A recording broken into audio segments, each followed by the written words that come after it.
You know what happens when you're the last person at a house party and suddenly realize everyone else coupled up and left? That moment when you're holding a warm beer, staring at empty pizza boxes, and it hits you that you've been abandoned without anyone even saying a word? That's the exact feeling most men live with every single day in their relationships. Abandoned while she's still sitting right next to them. And today, I'm giving you the verbal nuclear codes that flip this entire dynamic instantly. But here's the truth. Most men will never use them. Not because they don't work, but because they're terrified of what happens when they finally stand their ground. I've seen this story play out countless times. A man starts a relationship confident, strong, full of life. 6 months later, he's asking permission to see his own friends. A year in, he's apologizing for breathing too loud. By year 2, he barely recognizes himself. He doesn't remember the man he was before her. Slowly, piece by piece, she's reprogrammed him. And the wildest part? He thinks that's love. He thinks the constant walking on eggshells is love. He thinks the endless need for her approval is love. He thinks suffocating control and manipulation is just how relationships are supposed to work. But let me tell you what's really going on. Every time she tests you and you cave, every time she pushes and you fold, every time she threatens and you beg, you're not saving the relationship. You're killing it. You're murdering her attraction one weak response at a time. Because deep down in her DNA, beneath all the feminist talking points, beneath the relationship advice on social media, she needs you to be stronger than her. And every time you prove you're not, another piece of her love dies. You can literally see it in her face, her body language, her tone. She starts looking at you differently. Or worse, she starts looking through you, like you're invisible. Like you're just a piece of furniture that occasionally spits out money and validation. And here's where it gets really dangerous. The bigger her crown grows, the smaller you become, until finally, you're just a servant in her kingdom, and she despises you for letting it happen. Now maybe you've heard of this thing called the test paradox. Women test men to see if they're strong. But the very act of constant testing wears men down over time. It's erosion. Each little test chips away at your backbone until nothing is left but a hollow shell mumbling, "Yes, dear." And you know what? She hates you for it. She hates you for failing, even though she's the one testing you. She hates you for being weak, even though she's the one who weakened you. She despises the man she created. It's like standing in line at the DMV for 3 hours. Eventually, you just accept misery as part of the process. That's what men do in relationships. They accept the endless tests, the drama, the manipulation as normal. They think every guy is dealing with the same stuff. Wrong. Dead wrong. Some men cracked the code. Some men discovered the words that end the game cold. The first phrase that absolutely devastates the female ego is so simple, so casual, that most men underestimate it. You tell her, without anger, without yelling, just calmly. "You know, when we met, I thought you were different. I thought you were special. But honestly, you're just like every other woman I've known. Same insecurities, same drama, same games. Totally predictable." Why does this hit so hard? Because every woman believes she's the exception. She's not like other girls. She's unique, special, one of a kind. So when you casually tell her she's just another actress reading from the same tired script, her self-image cracks. I watched this play out in real life once. Couple outside a restaurant. She's going off about how he doesn't see how special she is. And this guy, calm as a monk, just says, "Special? You're literally doing word for word what my ex used to do. It's like you all share the same playbook." silence. Not just quiet, total shutdown. She didn't know how to process it, because for the first time, someone held up a mirror and showed her she wasn't the star of her own movie. She was just an extra. The second weapon is even more powerful, showing complete indifference when she threatens to walk away. She says, "I need space." You say, "Take all the time you need. I've got plans anyway." She says, "Maybe I should see other people." You say, "Great idea. There's someone I've been meaning to ask out." She mentions her ex is texting her. You shrug. "That's nice. Maybe you two should catch up."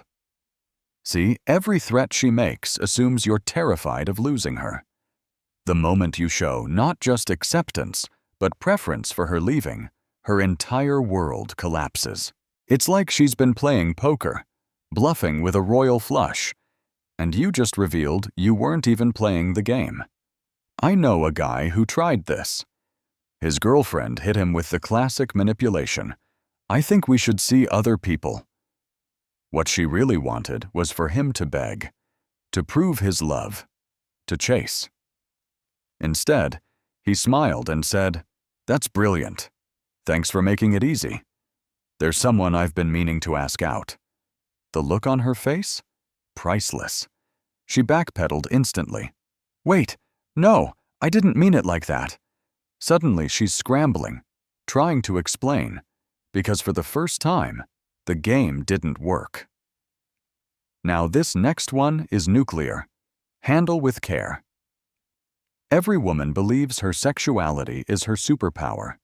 It's her trump card, the ace she keeps in her back pocket. She thinks it makes her irreplaceable. But when you casually suggest, again, not angrily, not cruelly, just matter of fact, that in bed she's nothing special, the effect is devastating. Something like, "Honestly, the physical part of our relationship has always been fine. Nothing mind-blowing. I've had way more passionate connections before, but that's okay. Not everyone can be exceptional in that area." And then you move on like you just commented on the weather. She'll go quiet, not because she's ignoring you, but because her entire worldview is shattering. You just took away what she thought was her strongest card and showed her it was actually a 2 of clubs. And the reason it sticks is because deep down, every woman fears exactly that she's just ordinary in bed. But let me be crystal clear, these aren't attacks, they're responses. Think of them like antibiotics. You don't take antibiotics when you're healthy. You only take them when you're sick. Same here. You don't use these words when everything is good. You use them when she's been using manipulation, threats, and emotional blackmail against you. When she's been poisoning the relationship, that's when you bring out the medicine. There's another element that almost nobody talks about, and that's the comparison game. Women constantly compare their relationships to others. They see a friend's boyfriend buying expensive gifts, and suddenly you're not romantic enough. They scroll through Instagram and see some couple taking trips to Italy, and suddenly your relationship feels boring. But the way to shatter this pattern is flipping the comparison right back at her. You say something like, "You know, Jake's girlfriend never complains about guys' nights. Sarah never threatens to leave when she doesn't get her way. Maybe I picked the wrong kind of woman." Watch how fast she stops playing the comparison game when the comparison doesn't favor her. Another tactic that breaks women's brains completely is what I call the agreement method. This is where instead of getting defensive, you simply agree with whatever cutting remark she tries to use against you. She says, "Maybe I should just find someone who appreciates me." The weak man's response is to beg, "No, baby, I do appreciate you. Please don't leave." The strong man's response is, "You know what? You're absolutely right. You deserve someone who makes you happy. And clearly that's not me. I'll help you pack." She says, "You're not a real man." Instead of trying to defend yourself, you nod. You're right. A real man wouldn't tolerate this behavior. Thanks for pointing that out. She says, the spark is gone. You answer, I've been feeling the same way. We should probably end this before we waste more time. The reason this works is because women's attacks are rarely genuine statements. They're tests disguised as declarations. When you agree instead of resisting, you collapse the entire framework of the test. It's like she's throwing a punch expecting you to block, but instead, you step aside and let her fall face first into her own momentum.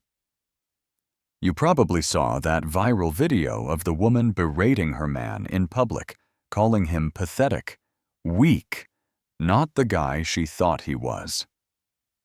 And instead of arguing, instead of defending himself, he just nodded and said, You're absolutely right. I am pathetic for putting up with this. That changes today.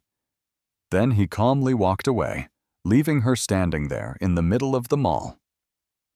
The internet exploded. Half the comments were women saying he was wrong to abandon her, but the other half were men saying it was the first time they had ever seen someone handle it perfectly. Here's another reality women don't want to admit. Nothing destroys their ego faster than seeing you happier without them. She leaves, expecting you to fall apart. She expects endless calls, long text messages, paragraphs about how much you miss her. But instead, you thrive. You don't chase. You don't beg. You live, and not just live, you live better. You start doing all the things she once shamed you for. You hang out with the friends she said were bad influences. You dive back into the hobbies she mocked as childish. You pick up the passions she told you were a waste of time. What she thought would be your punishment becomes your freedom. She expected you to collapse in her absence, but instead you shine brighter. She thought she was the sun in your solar system, only to realize she was just a cloud blocking your light. Psychologists actually call this an existential crisis. Her entire sense of worth is built on being essential to your happiness, and you just proved she was actually the obstacle. This pattern is so predictable it's almost scientific. She storms out dramatically, expecting you to chase. You don't. You start posting pictures of yourself genuinely enjoying life. Suddenly she has an emergency and needs your help. You ignore it. She shows up at your place to collect things she doesn't really need. You're polite, but distant. Next thing you know, she's trying to start conversations about us. It happens every single time. When you understand female psychology on this level, you realize something important. They're not calculating villains. They're not consciously manipulating every move. It's instinct. It's biology. Like birds building nests or spiders spinning webs, they set up emotional traps because it's their nature. And here's the twist. It's not even because they want to win. Deep down, they want you to be strong enough to see through it. Every test is secretly a plea. Please be stronger than me, so I can relax. Every manipulation is really a prayer. Please show me you can't be fooled, so I can finally respect you. There was a study in Stockholm that proved this exact point. Researchers monitored couples during conflict. They discovered that when men maintained emotional stability during female outbursts, women's stress hormones dropped faster than when men tried to comfort them. Think about that. Her body literally calms down when you don't get sucked into her chaos. Her biology is saying, finally, a man who won't break. And that leads us to the most powerful position in any relationship. It's not being the one who hopes more or loves less. It's being the one who needs less. When you truly don't need her approval, her validation, her presence in order to feel complete, that's when you become irreplaceable. Because every other guy she's been with needed something from her. You're the first one who doesn't. Now here's where a lot of men go wrong. They think vulnerability will make her love them more. They think if they cry about their struggles, share their fears, expose their insecurities, she'll feel closer. But what actually happens? She loses attraction faster than ice melting on hot asphalt. Not because she's cruel, but because you just showed her the rock she wanted to lean on is actually sand. I've seen this firsthand. A guy finally opened up to his girlfriend about his depression. Within 2 weeks, she was texting her ex. Within a month, she was gone. Later, she told a mutual friend, "I just couldn't see him as a man anymore after that." Harsh? Yes. Reality? Also yes. Women don't want to be your therapist. They don't want to carry your emotional baggage. They want to feel secure knowing you've got yourself handled so that when they collapse, you're strong enough to hold them. That's the dynamic. And when you master emotional indifference, something magical happens. She starts trying to impress you again. She starts putting in effort she hasn't shown in years. She starts working for your validation instead of the other way around. Why? Because for the first time, she's not sure she has you locked down. For the first time, she actually has something to lose. For the first time, you're the prize. That's the power shift every man needs to understand. I call it the mirror method. Whatever energy she gives you, you reflect it right back. She's cold and distant.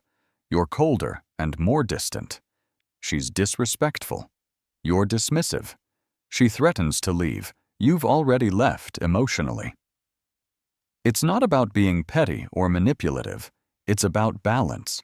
It's about showing her that if she wants to play stupid games, she'll win stupid prizes. This also solves one of the most frustrating experiences men deal with: women rewriting history. Suddenly, everything you ever did for her, all the sacrifices, all the compromises, all the times you put her first, vanish. They never happened. But the one time you said no, that's etched in stone forever.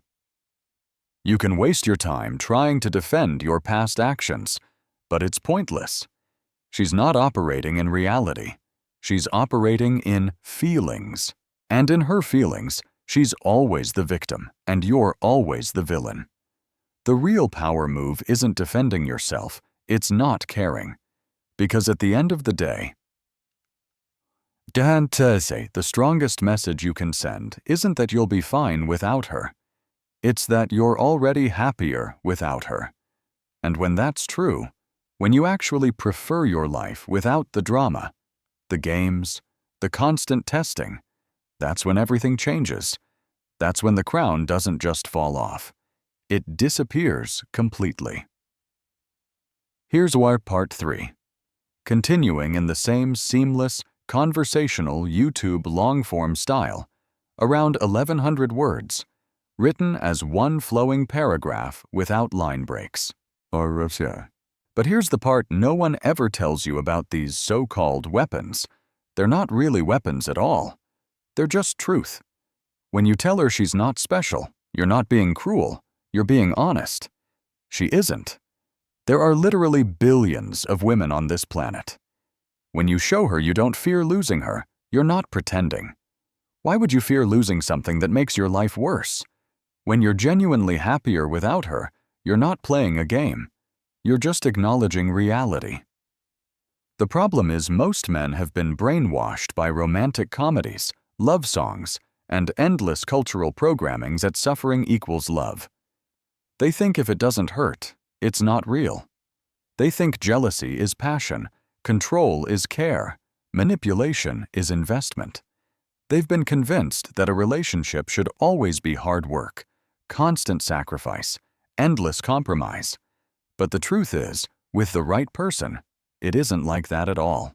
A real relationship with someone who actually respects you flows. It adds to your life instead of draining it. It makes you stronger instead of weaker. Let me give you an example. Imagine a man discovers his wife has been talking badly about him to her friends for years, calling him weak, boring, saying she could do better. Most guys would confront her and get gaslighted, told they're too sensitive, that it's just girl talk. But I knew a man who didn't play that game. He looked at her and said, "You're right, you could do better, and I definitely can. Let's both upgrade." Filed for divorce the next day. And what do you think happened? She spent the next 6 months trying to win him back, suddenly becoming the perfect wife she never was when she had him. That's the pattern. They only value what they might lose. They only respect what doesn't need them. They only crave what walks away. And it's not because they're manipulative masterminds. It's because it's biological. It's the same reason a cat loses interest in a toy the second it stops moving, but goes insane for one that's being pulled away. It's instinct. That's why the agreement method extends beyond words. When she creates drama, you don't dive into the chaos. You agree it's too much and remove yourself. When she plays games, you don't play back. You agree games are childish and go find maturity. When she withholds affection, you don't beg. You agree the relationship lacks intimacy and either find it elsewhere or not at all. Because here's the truth, women are constantly searching for the boundaries. Where are your limits? What can they get away with? How much control can they take? Most of the time, it's not even conscious. It's like water finding its level. And if you have no boundaries, if you allow unlimited control, the water floods the entire house and destroys everything. Every man thinks his situation is unique. You don't understand. She's different. Our relationship is complicated. We have history. No. Your situation is not unique. She is not different. Your relationship is not complicated. You're just another man who's been broken down by the same tactics that have been used for thousands of years. The only question is whether you wake up to it or stay asleep. And here's something fascinating. The very words women fear most are also the words they secretly need to hear. Because a woman with an unchecked ego, a woman who's worn the crown so long she can't see past it, a woman who has total control with nothing left to conquer, that woman is miserable. She's bored. She's unfulfilled. She's drowning in her own emptiness.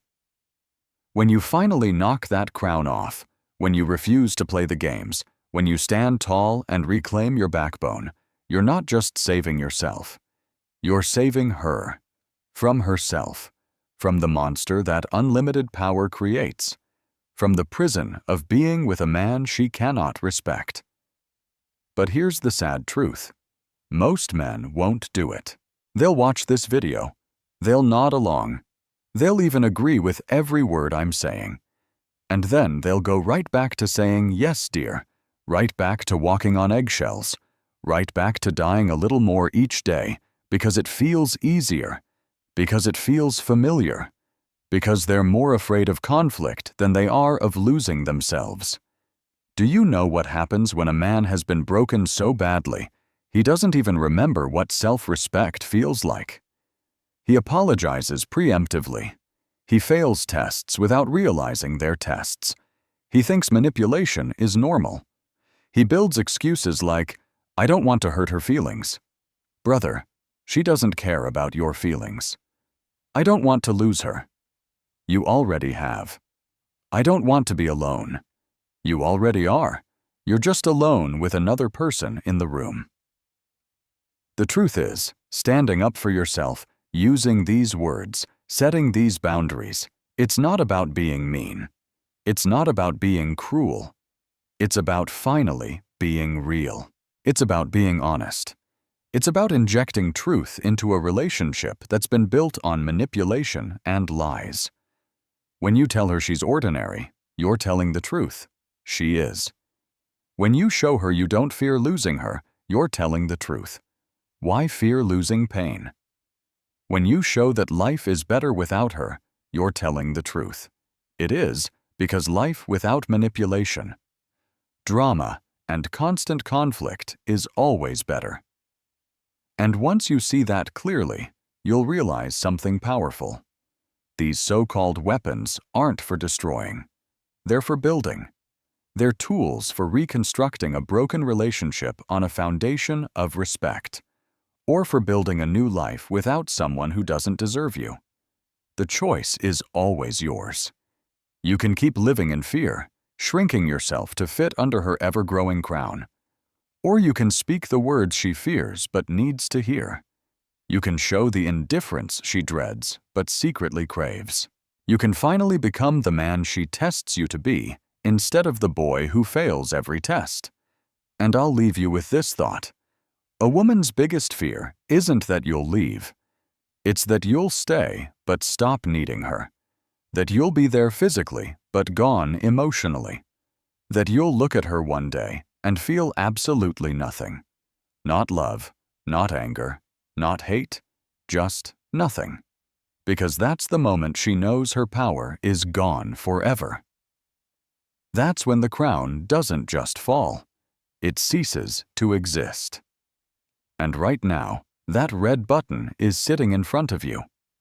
If you push it, tomorrow you wake up a man who says what needs to be said, who sets boundaries, who tells the truth regardless of her reaction. If you don't push it, you spend the rest of your life as an extra in her one-woman show, forgetting you were supposed to be the star of your own. Remember this: she doesn't fear losing you. She fears you not fearing losing her. She doesn't fear your anger. She fears your indifference. She doesn't fear your words. She fears your truth. Use these words wisely. Use them sparingly. But when the time comes, when the manipulation has gone too far, when the crown has grown too heavy, when your self-respect is on life support, use them without hesitation, without apology, without mercy. Because the only thing worse than being the man who spoke the words women fear is being the man who was too afraid to ever speak them at all.